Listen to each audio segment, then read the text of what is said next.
Star Wars 7 by 7 episode 2542. Reunion is episode 8 from season 1 of The Bad Batch, and yeah, it's not the happiest of reunions, is it? We're going to talk about it all today on The Bad Batch Briefing. Punch it!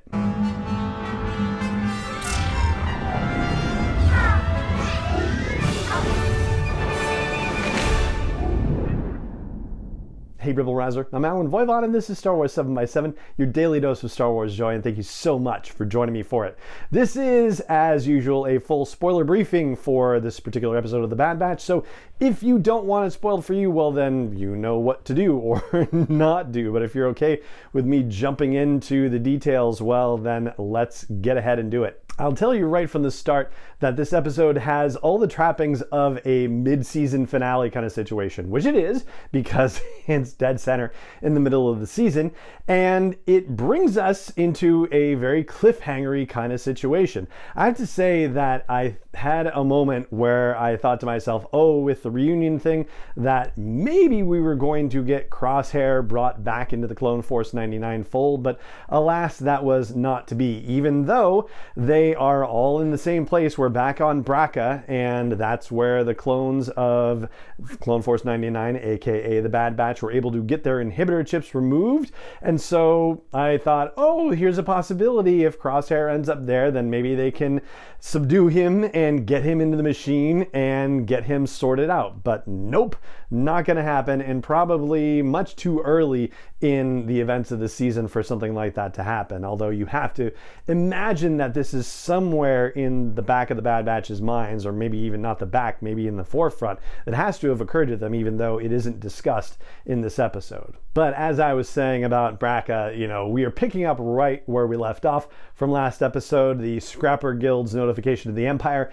actually goes straight to Crosshair somehow, or at least gets to the Empire and gets filtered down in some fashion. It would be interesting to know the details of these things, but that's okay. Probably don't really need to know that. And so Crosshair takes a whole 3 attack shuttles filled with stormtroopers and even some clone troopers and tries to go subdue the Bad Batch. Now, the direction that he's given differs. The Kaminoans, or the Kaminoans, want to have the clones captured alive, and Vice Admiral Rampart, who is, definitely our Imperial villain in this whole thing, the major one, I should say, like the ongoing one, is not having that at all and just wants everyone terminated. And according to Crosshair, that's perfectly fine.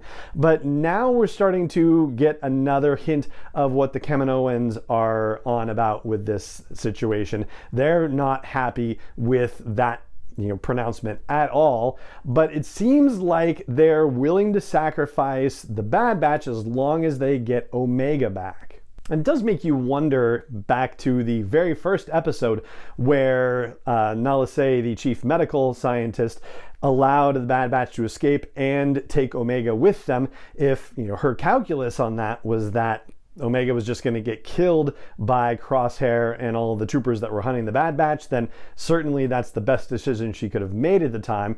But yeah, we're finding out that even though she still considers the clones Kaminoan property, and probably Lama Su, the Prime Minister, does as well, really their contingency, whatever that is, and that was the first time a contingency plan was mentioned anywhere, so it's something to keep an eye on. Their contingency really only relies on them having Omega back in their possession. And there's an allusion to the fact that somebody is already on the case for bringing Omega back to them, so this lends more credence to the theory that Fennec Shand has been employed by the Kaminoans to return Omega to them, but they've decided to pull the Bounty Hunters Guild trick that they pulled on the Mandalorian, which is just send everyone out on the bounty for Grogu and then send everyone out on the bounty for the Mandalorian. Later after that, they're going to send multiple bounty hunters, which leads to a surprise later in the podcast, later in the episode, and also later in the podcast.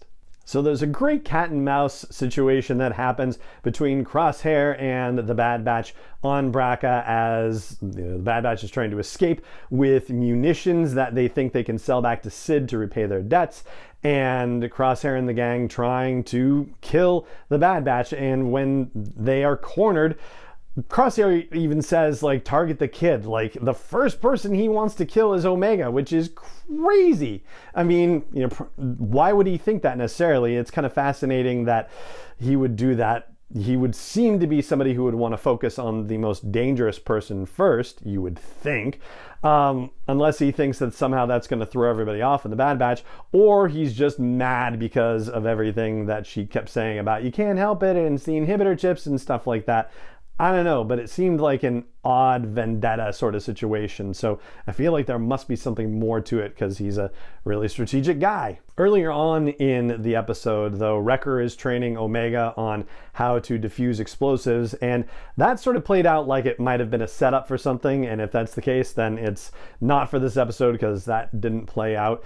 And Crosshair, as far as being set up for something, it seems like, one of the things that Tarkin and then Rampart wanted to test were, the ideas about clones and working with conscripted troopers and whatnot. And so, so far we've seen Crosshair be successful in the mission that they went to Onderon for and killing all of the, Saw Gerrera compatriots there. But he still doesn't capture the Bad Batch, and here he doesn't capture the Bad Batch as well, and he's also seriously injured in the attempt. And so you might imagine a scenario where, as we know, the Empire is leaning toward getting more conscripts as opposed to clones in their stormtrooper army, that ultimately they're going to phase out the clone troopers, and Crosshair is not only just trying to hunt down his traitorous brothers, but he's also basically, working for his life in this regard, because if he continues to fail, then he's just going to get cast aside by the Empire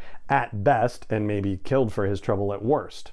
So those are the stakes that we've set up for things so far, and then the stakes get raised when it turns out that another bounty hunter has shown up to try to get Omega, and it's none other than Cad Bane. So they brought Cad Bane back for this, which was super exciting, and they gave him his full Western themed musical cues and whatnot. And yeah, I honestly didn't think that the showdown between Hunter and Cad Bane would go the way that it did. I thought that Hunter might actually get the drop on him, or at least be in the same vicinity. I guess he sort of was because he shot the droid, but Cad Bane got him, and it was shocking.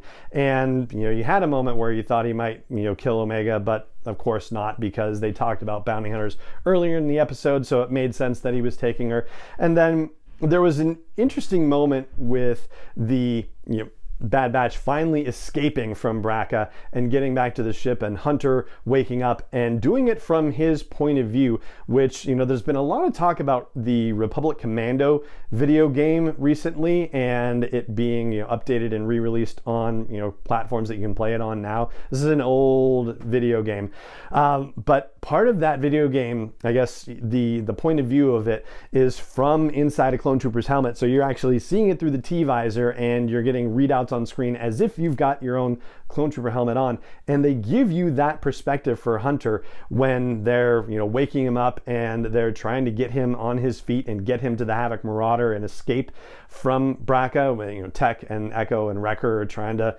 hoist him up. And now we've set a path for where the second half of the season is going to go, which is the Bad Batch trying to retrieve Omega. And if Cad Bane is taking her straight to Kamino, then that means they're going to be back on Kamino again, which means we're going to have face-offs with Vice Admiral Rampart and probably Crosshair again, and maybe they're going to catch Cad Bane in transit, and we'll have some action in that regard too. And then, of course, there's now the wild card of Fennec Shand, who was hired initially to get Omega, and you can't imagine that Fennec would just let Omega be, snuck out from under her, and so she might even come after Cad Bane and try to steal the bounty from him. One thing I wasn't sure about, though, was whether the Bad Batch were able to retrieve any of the munitions. The last thing I saw was that Wrecker had a giant box that he was carrying, and that was prior to the cone of the engine being blown off and everybody falling down and falling apart. So whether they actually got stuff back to be able to pay Sid, I don't know, but it's certainly a possibility that they did, and if not, then they're going to be even in greater hawk, and it's going to cause them even more problems. Related to the episode that I did yesterday in talking about, the notion of, slavery in Star Wars and the clone troopers and how it's treated, there is a brief discussion between Echo and Hunter where they talk about, something kind of similar in that regard. The same thing about, Rex saying, we are conflicted about, this whole war because, all we're doing is fighting, but we wouldn't have existed without it.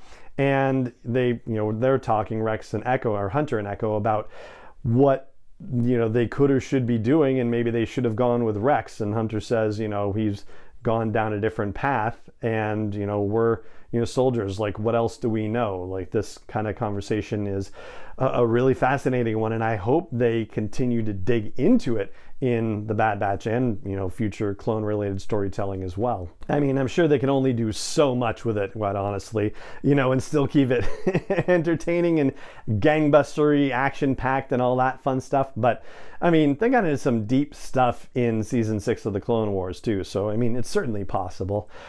And that's what I've got for you on Reunion. Not necessarily the happiest of reunions at all. That's episode 8 from season 1 of The Bad Batch, and that is going to do it for this episode of the show. It just remains for me to say thank you so much for joining me for it, as always, and may the Force be with you wherever in the world you may be. 7x7 is not endorsed or sponsored yet by Lucasfilm Limited, Disney, or 20th Century Fox, and is intended for entertainment and information purposes only. Star Wars, the Star Wars logo, all names and pictures of Star Wars characters, vehicles, and any other Star Wars related items are registered trademarks and/or copyrights of Lucasfilm Limited, or their respective trademark and copyright holders. May the Force be with them. All original content is copyright 2021 by Star Wars 7x7. We hope you love it.